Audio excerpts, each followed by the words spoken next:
আজ আমি নিয়ে এসেছি সালাদ। সালাদ পছন্দ করে না এরকম মানুষজন মনে হয় খুব কমই আছে।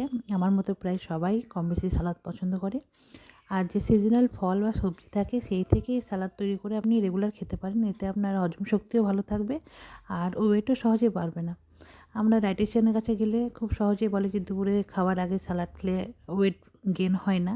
সত্যি এটা খুব কার্যকরী। আর আমি আজকে বানিয়ে নিচ্ছি এরকমই শীতের কিছু সবজি দিয়ে খুব সুন্দর কালারফুল একটা সালাদ। এর জন্য আমি বিভিন্ন রকম সবজিগুলো নিয়ে নিয়েছি, শসা, গাজর, মূলো, আপেল, বিট সবগুলোকে ভালো করে আমি ধুয়ে পরিষ্কার করে ছালগুলো ছাড়িয়ে লম্বা লম্বা করে কেটে কেটে নিয়েছি জুলিয়ানের মতো। খুব একটা পাতলা করতে পারিনি, মোটামুটি একটু লম্বা টাইপের আলু ভাজার মতো করে বা জুলিয়ান টাইপের করে আমি সবগুলো সবজিকে আস্তে আস্তে করে কেটে নিয়েছি। সবজি কাটার উপরেও টেস্ট কিন্তু নির্ভর করে, আপনি যেরকমভাবে কাটবেন আপনি সে সবজি থেকে সেরকম টেস্ট পাবেন, আমার তো সেটা মনে হয়। ঠিক সেরকমভাবেই আমি একটু ছোটো করে লঙ্কাটা কেটে নিয়েছি আর টমেটোটা কেটে নিয়েছি। এটা একটু ছোটো করে না কাটলে মুখে লাগলে ভালো লাগে না। আর এই যে আমি লেটুসটা নেবো, লেটুসটাও খুব ছোটো ছোটো করে কেটে নেবো। লেটুসটা খেতে আমার ছেলে খুব পছন্দ করে, ওই জন্য আমি লেটুসটা অ্যাড করি। আপনার ইচ্ছা না হলে আপনি নাও দিতে পারেন। বাঁধাকপি থাকলে বাঁধাকপি ইউজ করতে পারেন। সবগুলো সবজি একসঙ্গে আমি কেটে নিয়েছি। আর আমি নিয়ে নিয়েছি কিছু আখরোট। আখরোট এর মধ্যে দিলে খুব ভালো একটা টেস্ট আসে, ক্রাঞ্চ আসে। আপনার কাছে যদি বেদানা থাকে আপনি বেদানাও ইউজ করতে পারেন। আমি আখরোটটা ছিলে ভালো করে ওটাকে ছোটো ছোটো টুকরো করে কেটে নিয়েছি। এবার আমি একটা বড় বোল নিয়েছি, বোলের মধ্যে সমস্ত সবজিগুলো নিয়ে নেব। তার জন্য প্রথমে আমি যে লেটাসটা ছিল সেই লেটুসটাকে আমি ওর মধ্যে দিয়ে নিলাম। তার সঙ্গে বাকি সবজি যেগুলো ছিল বিটরুট, গাজর, মূলো, আপেল সব কিছু আমি একসঙ্গে ওগুলোর সঙ্গে মিক্স করে নেবো।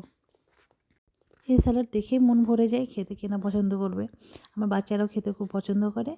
আর আমিও রেগুলার খাই, আমার ভালো লাগে যে সিজনাল সবজি পাওয়া যায় সেগুলো দিয়ে করি। আখরোটটাও দিয়ে নিলাম এর মধ্যে।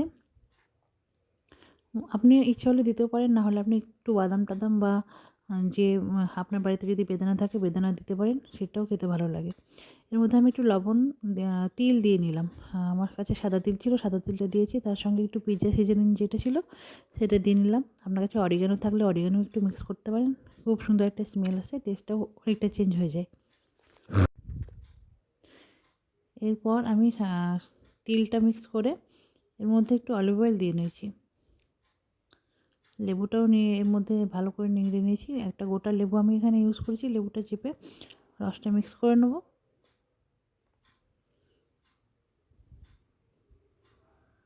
তারপর আমি যে এটা বানিয়েছিলাম সালাদ ড্রেসিং, বিভিন্ন রকম বানাতে পারেন। আমি মিল্ক প্রোডাক্ট ছাড়া মানে দই বা পনির ছাড়া একটা বানাই, যেটা আমি রেগুলার বানিয়ে ফ্রিজে রাখলে এটা নষ্ট হয় না, অনেক দিন থাকে, 3-4 দিন তো এমনি থেকে যায়। এরপরে ড্রেসিংটাকে আমি ভালো করে মিক্স করে নেবো সমস্ত কিছুর সঙ্গে। কম্বাইন হয়ে গেলে আপনি নিজেই বুঝতে পারবেন। আর এর থেকে একটা খুব ভালো স্মেল আসে। লেবু, আপনি চাইলে একটু ধনেপাতা মিক্স করতে পারেন, কাঁচা লঙ্কাও মিক্স করতে পারেন। আমি পছন্দ করি না ওগুলো একসঙ্গে মিক্স করে খেতে, তার জন্য আমি ওগুলো দিইনি। অলিভ অয়েলটা আমি আরেকটু দিয়ে নিলাম যেন এর মধ্যে একটা স্মুথনেস ভাব আসে, এবং এই সব কিছুকে ভালো করে আমি মিক্স করে নেবো।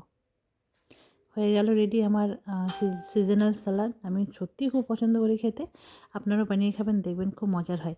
আর ওয়েট লসের জন্য এটা খুব একটা কার্যকরী সালাদ। আপনি খাওয়ার আগে খাবেন, এক বোল যদি খান ছোটো বোলের, তাতে কিন্তু আপনার পেটটা ফুল হয়ে যাবে। দেখতে যেরকম কালারফুল, এর স্বাস্থ্যকর গুণও অনেক থাকে। এর মধ্যে যেহেতু সমস্ত সবজি থাকে, এর মধ্যে ভিটামিন এবং অন্যান্য সমস্ত রকমের যে গুণগুলো থাকে সবজি, সেগুলো আপনি সরাসরি ইনটেক করার জন্য আপনার গাট হেলথও ভালো থাকে, পেটের জন্য খুব উপকারী।